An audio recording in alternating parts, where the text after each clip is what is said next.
திரைவிமர்சன நிகழ்ச்சியில் இயக்குனர் ஹரி இயக்கத்தில் வெளியே வந்திருக்கிற ரத்னம் படத்தை பற்றி பார்க்க போகிறோம். படத்துடைய ஆரம்பத்தில் தமிழ்நாடு ஆந்திரா ரெண்டும் மொழிவாரி மாநிலமாக பிரிக்கப்பட்ட போது அப்படின்னு சொல்லிட்டு கதையை ஆரம்பிக்கிறாங்க.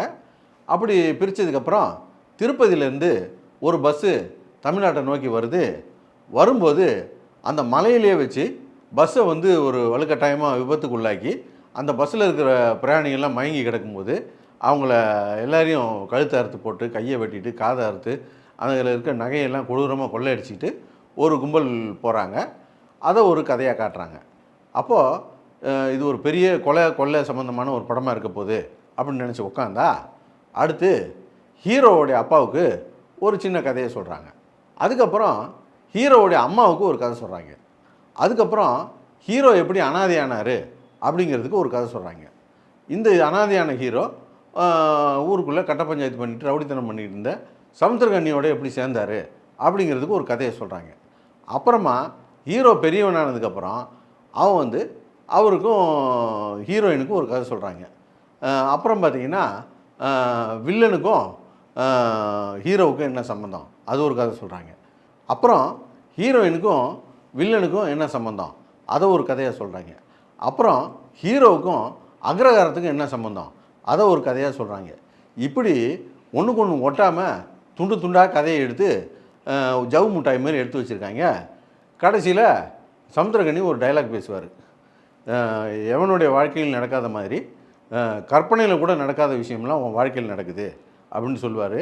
அந்த மாதிரி படம் பார்த்துக்கிட்டு இருந்த நம்ம வாழ்க்கையிலாம் பலதானதெல்லாம் நடந்து போச்சு.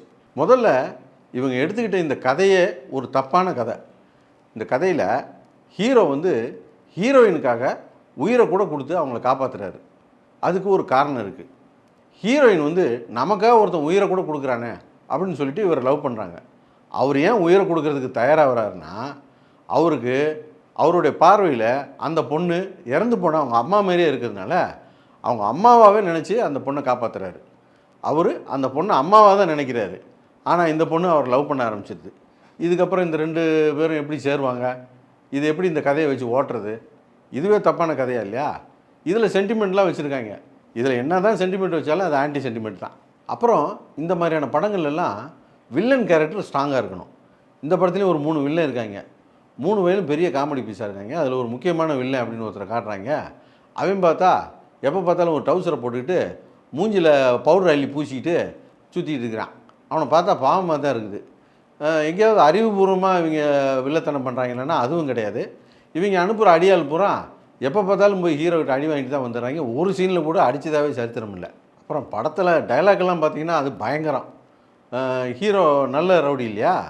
அவர் சொல்கிறாரு, நான் வந்து பணத்துக்காக கொலை செய்கிற கொலைகாரன் கிடையாது, நான் வந்து கொள்கைக்காக கொலை செய்யக்கூடிய வேண்டாம். அப்புறம் பார்த்தா ஒரு சீனில் சமுத்திரகனி சொல்கிறாரு, போலீஸும் ரவுடியும் அண்டர்ஸ்டாண்டிங்கில் இருந்தால் தான் நாட்டுக்கு நல்லதுன்றார். இதனடா புது பொருளையாக இருக்குது. இவங்க மக்கள் மனநிலை தெரிஞ்சு தான் படம் எடுக்கிறாங்களா என்னன்னே தெரியல. படத்தில் நீட்டுக்கு ஆதரவாக படத்தை எடுத்து வச்சுருக்காங்க. ஹீரோயின் வந்து சொல்கிறாங்க, நான் 3 வாட்டி நீட் எழுதி 3 வாட்டி பாஸ் ஆகிட்டேன்.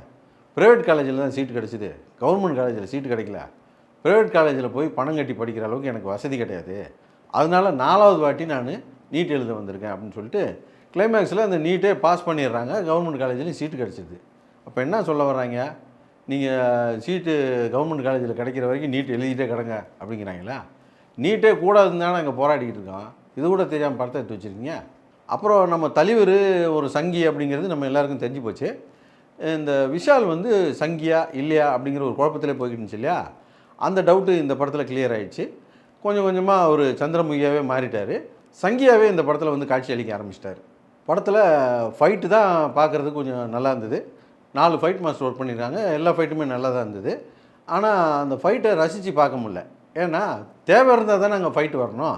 தேவையில்லாமல் கண்ணில் பார்க்குறோன்னா இழுத்து போட்டு அடிச்சிக்கிட்டு இருந்தாருன்னா அதை ஒரு ஃபைட்டுன்னு உட்காந்து ரசித்து பார்த்துக்கிட்டு இருக்க முடியுமா? ஃபைட்டே போர் அடிச்சு போச்சுன்னா பார்த்துங்க, அவ்வளோ ஃபைட்டு படத்தில்.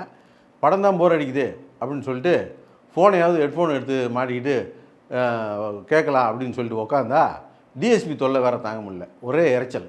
மொத்தத்தில் இந்த படம் எப்படி இருக்குது அப்படின்னு கேட்டிங்கன்னா, நம்ம ஆரம்பத்திலே சொன்னபடி இந்த படத்தில் ஹீரோயினை என்னவா நினைக்கிறாரு, ஹீரோயின் ஹீரோவை என்னவா நினைக்கிறாங்க அப்படிங்கிற முரண்பட்ட ஒரு தவறான ஒரு ஆன்டி சென்டிமெண்ட் கதையை எடுத்து வச்சுக்கிட்டு ஆரம்பிச்சிட்டாங்க.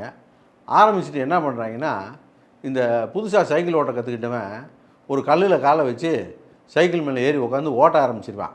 அதுக்கப்புறம் இறங்க தெரியாது. அவன் பாட்டுக்கு அப்புறம் சுற்றி சுற்றி வர வேண்டியது தான். அப்படி சுற்றிக்கிட்டு இருக்காங்க மணிக்கணக்காக. நம்மளாக பார்த்து பாதியில் எந்திரிச்சு வந்தால் தான் உண்டு.